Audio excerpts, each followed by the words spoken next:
오늘 본문을 통해서 여러분하고 함께 나눌 말씀은 나사로의 죽음은 계획적이었다라고 하는 겁니다. 여러분, 나사로의 죽음이 계획적이었습니다. 계획이 아니라 그냥 죽었는데 예수님이 가서 살리신 게 아니라 죽음 자체도 계획적이었고 살리신 자체도 계획적이다라고 하는 말씀으로 오늘 본문은 이루어져 있습니다.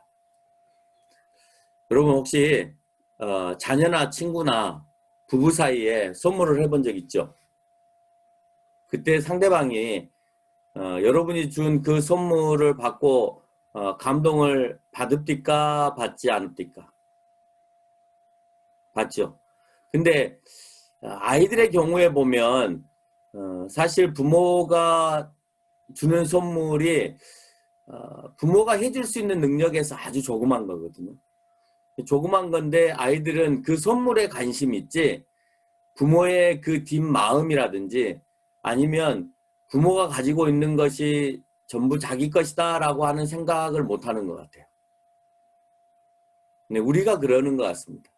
우리가 하나님께서 주시는 소소한 선물들에 대해서는 굉장히 감동을 하는데 정말 뒤에 영원히 주실 그 선물에 대하여서는 별로 기대를 안 하고 있는 것 같고 그 선물에 대해서 못 보는 것 같다라는 생각을 해봅니다.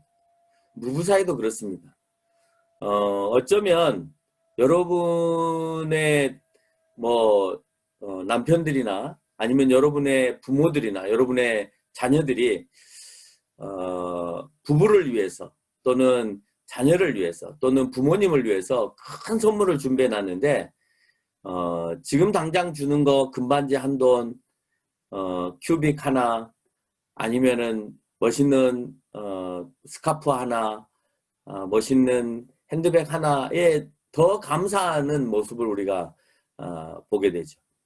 사실은 그보다 더 큰 능력들이 있거든요. 내 부모님이 더 큰 능력들이 있고 또 내 부부, 그러니까 남편이나 부인이 더 능력이 있고 또 내 자녀들이 더 능력이 있을 수 있죠. 그런데 우리는 지금 당장 가져온 그 선물에 더 의미를 부여하고 더 집착하는 경우들이 있다라고 하는 겁니다. 오늘 죽은 나사로가 살아난 본문에 대한 이야기죠. 오늘 나사로가 죽었는데 이 죽은 나사로에 대한 이야기를 여러분 들으면서 어떤 생각들을 하시고 또 과거에 어떤 말씀으로 여러분들에게 비춰졌습니까?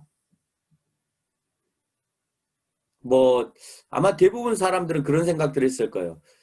예수님의 친한 친구가 죽었으니까 예수님도 인간이어서 비통한 슬픔을 참지 못했던 장면에 요절로 보시는 경우도 있고 그렇게 설교를 들었을 경우도 있습니다. 또 예수님께서는 생명의 주관자이시니까 죽은 나사로를 살려 보이셨다라고 얘기하면서 지금 당장 살아난 나사로에 초점을 맞춰서 설교를 하는 경우들도 있습니다. 아마 여러분은 죽은 나사로가 다시 살아났다라고 하는 이 메시지 안에 적어도 이 두 가지의 내용이 머릿속에 떠오를 가능성이 매우 높습니다. 그러나 보이는 선물의 감동보다는 그 이면에 더 큰 예수님께서 준비하신 그 선물에 우리가 관심이 있어야 될 줄 믿습니다. 그 이면에는 무엇이 있을까 하는 거예요. 그 이면에는 오늘 본문에서도 얘기하지만 나는 부활이요 생명이요 라고 얘기하면서 영원한 생명을 주십니까? 오늘 이 땅에 나사로를 잠깐 살렸다가 또 언젠간 죽을 수 있는 그 생명의 연장을 얘기하는 것이 아니라 내가 부활이고 생명이어서 너희를 영원히 살릴 수 있는 그 영원한 생명에 대한 그 메시지가 사실은 더 큰 선물로 예수님께서 준비하고 계시다라고 하는 겁니다. 오직 하나님의 영광을 드러내시기 위한 계획으로 오늘 나사로가 죽었음에도 불구하고 살리신다라는 것을 우리가 기억해야 합니다. 오늘 나사로가 살리는 것은 단지 친한 친구를 살리기 위해서도 아니고요. 또는 내가 이런 일 정도 할 수 있어 라고 하는 의미에서도 하는 것이 아닙니다.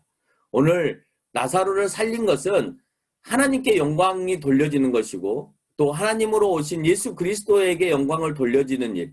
그래서 모두가 나는 예수 그리스도는 이런 분이다. 예수 그리스도는 또는 하나님이다. 라고 하는 것을 드러내 보이기 위해서 인간들이 할 수 없는 하나님이 하시는 일을 오늘 보이기 위해서 하나님의 영광을 드러내기 위해서 오늘 나사로를 살리고 있다라고 하는 것에 여러분이 집중하실 필요가 있다는 거예요. 그 영광을 드러내기 위한 흔적들을 본문에서 찾아볼 수 있습니다. 어떻게 예수님께서는 하나님의 영광과 본인 자신이 하나님으로 오심에 대하여서 영광을 드러내 보이기 위한 작업들을 하셨냐, 어떤 계획들을 하고 계시느냐 하는 것들을 살펴보면 첫 번째로 나사로가 죽기 전에 병들었다라고 오늘 본문에서 처음에 이제 설명을 하고 있잖아요. 본문에서 이제 설명을 하고 있는데 그때 사람을 보냅니다. 예수님에게 사람을 보내는데 예수님이 그때 어디에 계셨냐면 예루살렘에 계셨습니다. 예루살렘에서 오늘 죽은 나사로가 있었던 베다니까지의 거리는 18절에서 보니까 오리쯤 되었다 그랬습니다. 오리는 2km 정도 됩니다. 현재 지도로 표시되어서 보면 한 4km 정도 되어집니다. 아주 짧은 거리임에도 불구하고 3절을 보면 나사로가 죽기 전에 마르다와 마리아가 사람을 보내었다라고 하고 있죠. 그리고 6절에서 이틀을 더 유하신다라고 그랬습니다. 아직 죽지 않은 상태고 예수님께서 빨리 가시면 그 병에서 고쳐낼 수 있다라고 사람들은 생각한 거예요. 근데 예수님은 굳이 지금 가지 않으십니다. 6절에서 보니까 이틀을 더 유하시고 가신다라고 되어 있습니다. 그 결과는 어떻게 되느냐? 그냥 단지 병에만 걸렸던 나사로가 이제 죽어버리는 상황이 되어버리는 거죠. 근데 예수님께서 오신 시간은 39절을 보면 벌써 나흘이 되었다라고 하고 있습니다. 그리고 이 시간은 나흘이라고 하는 시간은 인간이 완전히 썩어서 부패한 시간을 의미하기도 합니다. 그러니까 예수님은 충분히 나사로가 죽은 다음에 오고 계시다라고 하는 거예요. 죽은 가운데에서 이 나사로를 살리시기 위하여서 오늘 예수님께서는 나사로가 병든 상태에서 온 게 아니라 죽은 상태에 찾아오고 계시는 것을 우리가 알 수가 있죠. 둘째로 10절에서 언급한 대로 10장에서 언급한 대로 선한 목자는 자기 양을 위해서 목숨을 버린다라고 되어 있습니다. 예수님은 8절에서 보니까 자기가 오늘 그 베다니로 가게 되었을 때 가는 길목에서 돌에 맞아 죽을 수 있다라고 표현하고 있습니다. 양을 살리기 위해서 진정으로 자기의 목숨을 버리는 오늘 선한 목자의 모습을 보여주면서 그 모습을 통하여서 진짜 목자는 이렇게 살아가는 거야. 자기의 목숨을 아끼지 않고 다 죽어간 그 어린 양을 살리는 것이 선한 목자야 라고 하는 모습의 단편적 사실을 오늘 드러내면서 하나님의 영광을 돌리는 삶을 하고 있다라고 하는 거예요. 세 번째는 4절에서 이 병은 죽은 병이 아니라 하나님의 영광을 위함이다 라고 하고 있습니다. 당신은 아직 죽지 않았죠. 예수 그리스도가 아직 가지 않으신 상태이기 때문에 아직 죽지 않은 상태입니다. 그래서 죽지 않았다고 표현하고 있고 이 병은 죽을 병이 아니라 하나님의 영광을 위함이다 라고 표현하고 있는 겁니다. 그러니까 이미 도착을 하면 죽게 되겠지만 오늘 나사로가 갖게 되어진 이것은 하나님의 영광을 위해서 준비되어진 것이다. 그래서 제가 오늘 본문에 있어서 나사로의 죽음은 전적으로 계획되어졌다라고 표현하는 것은 이 말에 근거하는 것입니다. 하나님의 아들로 말미암아 결국은 하나님께서 오늘 영광을 받으시기 위함으로 드러난다라고 하는 그 말은 무엇이냐? 하나님이 하나님 되심을 드러내 보이시는 거예요. 그래서 많은 사람들이 하나님을 인정하는 사건이 되어진다라고 하는 것이죠. 그 사건을 위해서 오늘 나사로가 사용되어지는 것이다 라고 하는 거예요. 여러분 죽고 사는 문제도 하나님의 영광을 위해서 되어진다는 사실을 우리가 발견합니다. 나사로나 나사로의 가족들로 보면 정말 기쁜 일이겠죠. 그러나 원칙적으로는 그 가족을 위하여서 오늘 예수님께서 그 가족을 살리시는 것이 아니라 물론 부분적으로는 그 가정을 굉장히 사랑하셨다라고 오늘 본문에서 얘기하고 있습니다. 그러니까 다른 가족을 다 놔두고 오늘 특별히 나사로를 선택한 이유도 있는 거죠. 오늘 수많은 사람들이 유대 근방에서 얼마나 많은 사람들이 죽어나갔겠어요? 그럼에도 불구하고 나사로의 특별한 선택이 있었던 것은 사실입니다. 여기에서 우리는 특별한 선택의 모습도 발견할 수 있고 특별히 그들을 사랑하였다라는 말씀을 통해서도 알 수 있습니다. 그리고 그들에게 기쁨을 준 것도 사실입니다. 그러나 중요한 것은 나사로가 살아난 것이 그 가정의 축복이나 그 가정의 영광을 위해서가 아니라 궁극적으로는 하나님께 영광을 돌리기 위해서인데 하나님께 영광을 돌리면서 부수적으로 기쁨을 얻어가는 가족이 나사로의 가족이었다라고 합니다. 여러분 하나님의 영광을 돌리면서 우리가 하나님께 영광을 돌리는 삶을 살면서 그 영광을 돌리는 삶 가운데 나를 사용하셔서 내가 그것의 밑거름이 되어진다면 얼마나 기쁠까 하는 거예요. 죽었는데 내가 살아나는 그런 기쁨뿐만 아니라 내 작은 소유, 내 작은 재능, 내 작은 능력까지도 하나님께서 나를 사용하시면서 그러면서 하나님께 영광을 돌릴 수 있는 삶이라면 정말 그거는 하나님 앞에 기쁜 삶이다라고 하는 것을 우리가 깨닫게 되어집니다. 많은 사람들이 예수님의 능력을 믿었습니다. 어떻게 믿었냐? 많은 사람들이 예수님의 능력을 어떻게 믿었겠어요? 병 정도 고쳐주는 사람, 먹을 게 없으면 먹을 것을 좀 주는 사람, 그 정도로 예수 그리스도를 믿었습니다. 오늘 본문에서도 보니까 어떻게 믿었는지 살펴보면 일반적으로 나사로가 숨을 쉬고 있었으면 오늘 예수님께서 능력을 발휘할 수 있었을 텐데 나사로가 죽고 난 다음에 예수님이 오셔서 오늘 예수님이 능력을 발휘하지 못하겠구나 하는 믿음으로 오늘 예수님을 믿어요. 3절을 보면 나사로의 누이 동생이 그가 아직 죽기 전에 병들었다 하고 있습니다. 3절에서는 아직 병들어 있는 상태입니다. 그러니 빨리 오면 살 수 있다라는 의미가 그 3절 안에는 담겨 있어요. 예수님이 적어도 살아있을 때 오셔야 오늘 우리 오라버니를 살릴 수 있을 것이다 라고 생각한 거예요. 자, 11절과 12절의 말씀을 보면 제자들도 그런 표현들을 합니다. 예수님과 대화 속에서 우리 친구 나사로가 잠들었도다. 그래서 내가 깨우러 간다 라고 얘기를 하니까 제자들은 주여 잠들었으면 낫겠나이다. 그러니까 적어도 잠들었으면 나은데 만약에 그가 죽었으면 어떻게 합니까? 이런 말이죠. 그럼 예수님께서 고치실 수 있기에 그러나 죽었으면 그 장담을 도대체 어떻게 하시려고 그러십니까? 라는 의도가 담겨 있는 것이죠. 또한 21절과 23절에서 보면 마르다가 이제 예수님을 보고 얘기합니다. 주께서 여기 계셨더라면 내 오라버니가 죽지 아니하였겠나이다 라고 표현합니다. 그 말의 의도는 뭡니까? 살아있을 때 예수님께서 오늘 우리 가정 가운데 있었으면 살리실 수 있었을 텐데 왜 죽고 나서 왔냐 이 말이에요. 그러니까 나는 당신을 믿는데 그 믿음의 정도는 어느 정도냐? 그래도 어느 정도 인간이 할 수 있는 가능성이 있을 때 내가 당신을 믿는다라는 것이 내포가 되어지는 거예요. 혹시 우리 믿음이 그러지 않을까요?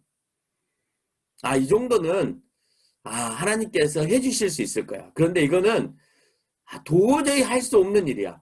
그러니까 우리가 여기에 하나님 앞에 기도해서 이 일을 해달라고 할 수는 없을 것 같아. 라고 하는 경우들의 우리의 기도들도 있을 수 있습니다. 그 일을 하고 안 하시고는 하나님이 하십니다. 그게 신비적인 사건이든 신비적이지 않는 일이든 우리가 누군가의 조금만 도움을 받으면 할 수 있는 일이든 아니면 정말 오늘 죽은 나사로처럼 다 죽어가는 사람을 살리는 일이든지 간에 우리가 정말 하나님 앞에 어떤 믿음을 가지고 살아가고 있는지를 기억해 볼 필요가 있다라고 합니다. 우리는 그래 숨이 있을 때는 하나님도 하실 수 있을 거야. 근데 죽어버렸으면 하실 수 없을 거야 라고 생각한다는 겁니다. 중요한 건 여러분도 죽어있는 사람을 향하여서 내가 믿음대로 기도하면 그 죽은 사람이 살아날까? 아닐 수 있습니다. 그 일이 하나님께 영광을 돌리는 일이고 오늘 예수님께서 예수님 되심을 드러나는 일 같은 일이라면 가능할지 모릅니다. 근데 그렇지 않는다면 그렇지 않기 때문에 지금 이 시대에는 죽음 가운데 살려내는 일들이 없는 거예요. 예수님께서 모든 죽어가는 사람들을 살리지 않으셨잖아요. 그 이유는 모두를 살려야 될 이유가 없기 때문에 그렇습니다. 오늘 믿지 않은 이들을 향하여서 오늘 예수 그리스도가 십자가에 못 박히시기 전에 내가 부활이다라고 하는 내가 생명이다라는 사실을 믿지 않은 이들 앞에 내가 생명이다라고 하는 사실을 보여주셔야 했기 때문에 오늘 죽은 나사로를 살리신 것이지 모든 사람을 살리기 위해서, 육체를 살리기 위해서 오신 게 아니에요. 예수님의 큰 선물은 거기에 있는 것이 아니라 너희가 죽고 나중에 예수 그리스도를 믿는 그들에게 영원한 영생을 주기 위해서 이 땅에 오셨다라고 하는 것으로 언급을 하고 계시다는 겁니다. 22절에서 그러나 예수님께서 기도하시면 하나님께서 들어주실 줄 믿는다라고 하고 있습니다. 어떻게 들으면 죽는 자도 예수님께서 하나님의 능력을 받아 살릴 수 있는 것처럼 말씀하죠. 그러나 23절에서 예수님께서 이미 나사로는 죽었는데 내 오라비가 살아나리라 라고 말할 때 24절에 마르다가 뭐라고 대답하냐면 부활할 때 다시 살아날 줄 내가 안다 라고 표현합니다. 예수님은 살아난다 하는데 마르다는 그럴 수 없다 라고 표현하죠. 내가 당신이 말한 것처럼 부활의 때가 있는 줄 알고 있고 그 부활의 때에 내 오라비가 살아난다 라고 하는 것은 내가 알고 있다. 그러나 오늘은 아니다 라고 마르다가 대답을 하고 있는 겁니다. 그녀가 부활은 믿었지만 지금 당장 죽은 자가 살아날 것에 대한 것은 믿지 않았다는 의미가 담겨 있는 것이죠. 32절에 보면 마르다도 역시 다르지 않습니다. 주께서 여기 계셨더라면 내 오라비가 죽지 아니하였겠나이다 라고 하고 있거든요. 죽은 이후에는 오늘 오라비가 살아나는 것이 가망이 없다라는 얘기를 하고 있는 겁니다. 37절에서는 마리아나 마르다만 그런 게 아니고 또 제자들만 그런 것이 아니고 거기에 모여있는 유대인도 그렇게 말을 합니다. 37절에서 보니까 유대인 중 한 사람이 말하는데 뭐라고 말하냐? 시각장애인, 거기에서는 맹인이라고 표현되어 있습니다. 시각장애인의 눈을 뜨게 했던 너가 오늘 이 사람 옆에 있었으면 죽지 않게 할 수도 있었을 텐데 라는 말을 합니다. 사실 이것은 비아냥거리는 말이죠.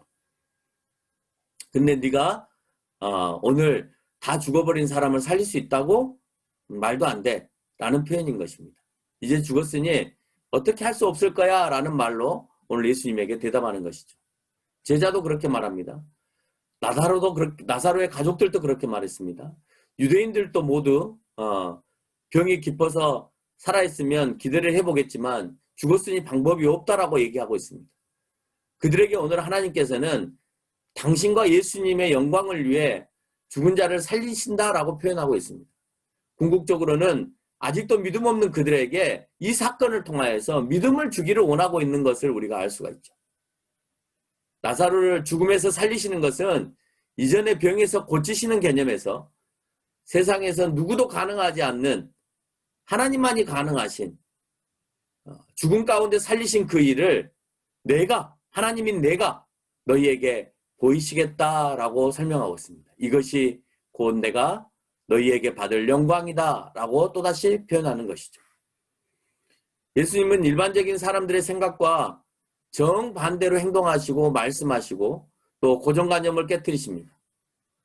6절을 보면 소식을 듣고도 이틀을 더 유하시고 가신다라고 되어 있죠. 고정관념을 깨뜨리는 거죠. 일반적인 사람들은 빨리 가서 고쳐야 되겠다 해야죠. 살아있을 때 고쳐야 되겠다가 일반적인 생각이라면 오늘 예수님은 그 고정관념을 깨뜨리시는 거예요. 어떻게 해요? 그 소식을 듣고도 이틀을 더 유하십니다. 괜찮아. 어느 때 가든지 나는 고칠 수 있어. 어느 때 가든지 그를 살릴 수 있어. 라고 하는 것을 보여주는 거죠. 뿐만 아니고 39절에 보니까 나흘이나 지나서 냄새가 났는데도 불구하고 오늘 예수님께서는 돌을 옮겨 놓으라 라고 얘기합니다. 우리 같으면 감히 그런 말을 선포하지 못하겠죠. 만에 하나 내가 믿음이 있어서 돌을 옮겨놔라 하지만 만약에 그 사람이 안 살아나면 어떻게 합니까? 하나님께 영광이 돌려지는 것이 아니라 더 수치스러운 일로 다가오기 때문에 함부로 그렇게 말을 못하겠죠. 그러나 생명의 주관자이신 예수 그리스도가 그렇게 하시겠다고 하시니까 얼마든지 할 수 있는 겁니다. 다른 말로 표현하면 하나님께서 나에게 그렇게 하겠다고 하시는 분부만 있으시면 우리는 얼마든지 할 수 있는 거죠. 그러나 우리가 하지 못하는 것은 아직 그런 분부를 저나 여러분이 받지 못했기 때문에 못하고 있는 겁니다. 선지자들이나 예언자들도 하나님으로부터 분부가 있을 때 그게 가능한 것이지 하나님의 분부가 없으면 할 수 없는 것이 사실입니다.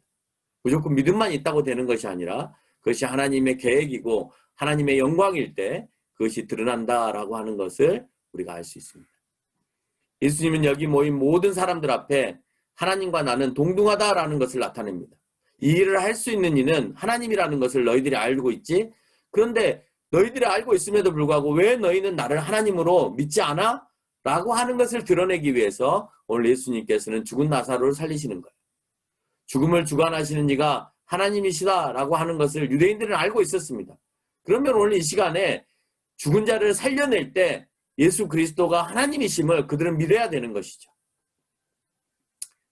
오늘 성경에서 이 모든 일을 하는 것을 4절과 40절에서 언급하기를 뭐라고 하고 있냐? 하나님께 영광이다 라고 표현하고 있습니다. 우리는 하나님께 어떤 영광을 돌릴 수 있을까요? 할 수 없는 일을 해낼 때 그것이 하나님의 영광입니다. 왜? 그 모습을 보고 많은 사람들이 당신이 믿고 있는 하나님을 믿고 싶어 하기 때문에 그럴 겁니다. 아무도 할 수 없기 때문에, 내가 했기 때문에, 내가 한 그 모든 것들이 하나님이 나를 통해서 하셨다라고 하는 것을 드러내 보임으로써 하나님께 영광이 되어지는 거예요. 여러분, 내가 할 수 없는 것을 해내는 것은 꼭 죽은 사람만 살려낸 것이 할 수 없는 것을 해내는 것이 아니에요. 모든 사람들이 할 수 없는 다양한 것들이 있잖아요. 남에게 정말 최선을 다해서 베푸는 것, 어떻게 보면 할 수 없을 수 있어요. 부분적으로 조금의 것을 나누어 줄 수는 있겠지만 정말 자기의 삶을 통하여서 내 것을 아끼지 않고 내 모든 것들을 소유하지 않고 더불어 나눠준다라고 하는 것은 쉬운 일이 아니죠. 그리고 그 일을 하는 데 있어서 내가 드러나는 것이 아니라 하나님의 영광을 드러내기 위해서 그렇게 살아간다면 그 사람을 통해서 우리는 많은 사람들이 믿게 되어지고 하나님께 영광을 돌려준다라고 생각이 되어집니다. 여러분은 한 주간 동안 하나님의 영광을 위해서 어떻게 사셨습니까? 어떻게 살아야 될까요? 여러분에게도 충분히 여러분에게 하나님께서 주신 능력을 가지고 얼마든지 다른 사람들이 못 해내는 그런 일들을 충분히 해내시면서 하나님께 영광을 돌리는 삶을 살 수 있다라고 하는 것을 기억하시기 바랍니다. 꼭 이적과 기적을 드러내지 아니하여도 남들이 못하는 것을 해내는 것이 이적이고 기적입니다. 여러분, 제일 안 되는 게 뭐냐면 성격 바꾸는 것이 제일 어렵잖아요. 상대방이 내 성격 좀 바꿔주기를 늘 바라는데 내가 그거 못 바꾸잖아요. 여러분, 그것만 바꿔도요, 하나님께도 영광이고 다른 사람들에게도 큰 기쁨이 되어질 수 있습니다. 아마 여러분이 그렇게 바꿈으로 인해서 내가 지금까지 가지고 있었던 잘못된 성격을 바꿈으로 인해서도 많은 사람들이 하나님께로 돌아올 수 있는 큰 무기가 되어질 수 있습니다. 여러분, 좋지 않은 성격 하나씩 이번 주에 한번 바꿔보실 거예요?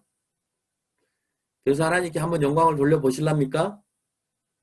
여러분, 큰 것을 기대하지 마세요. 우리는 자꾸 죽은 사람을 살리는 것에만 기대하고 있는데요. 여러분, 평생 가지고 있는 성격 하나 고치는 것도 쉽지 않습니다. 죽은 나사로를 살린 것만큼이나 어려워요. 이거 고쳐지던가요? 잘 안 고쳐지잖아요.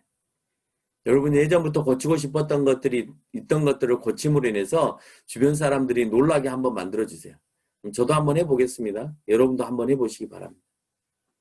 예수님께서는 나사로를 살리심을 보이시기 위함이보다는 나사로를 통해서 42절에 무덤에 둘러선 무리들 또는 이 시대 예수 그리스도를 통해서 다시 살게 됨을 믿지 않는 모든 이들에게 믿게 하기 위한 표적이다라고 하는 거예요.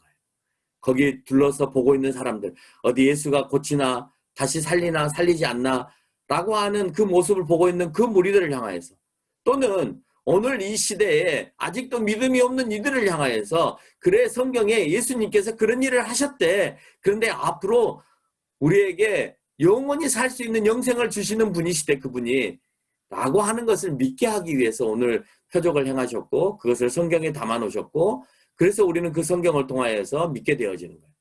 우리가 언제 나사로가 살아난 것을 봤습니까? 우리가 본 거라고는 성경에 글에 기록되어져 있는 것을 보고 믿는 거죠. 그 사건이 없었으면 성경의 기록에도 남겨있지 않았겠죠. 그러나 성경의 기록에 남겨있다라고 하는 것은 오늘 이 시대에도 이것을 보고 너희에게 믿어라 라고 하는 표적이 담겨 있는 겁니다. 꼭 현장에 있지 않다 하더라도 우리의 삶 가운데 그런 일들은 얼마든지 있을 수 있다라고 하는 거고, 이 말씀을 통하여서 오늘 우리도 그렇게 믿어진다라고 하는 것을 보여주는 것입니다. 때로는 죽으면 천국 간다는 것을 믿는데 이 땅에 여러분에게서 펼쳐지는 이적과 표적들에 대해서도 전혀 믿지 못한 우리들도 있습니다.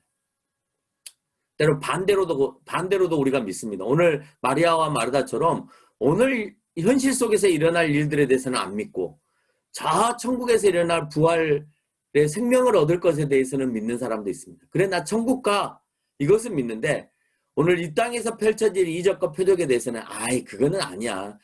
성경에 있었던 그 사건은 그냥 성경에만 있었던 거고 나하고 상관이 없어 라고 생각하는 사람들도 있습니다. 이거 역시 하나님이 하시는 일을 여러분이 방해하는 것 또는 거부하는 것 또는 여러분 스스로가 제한하는 것이 되어지는 겁니다.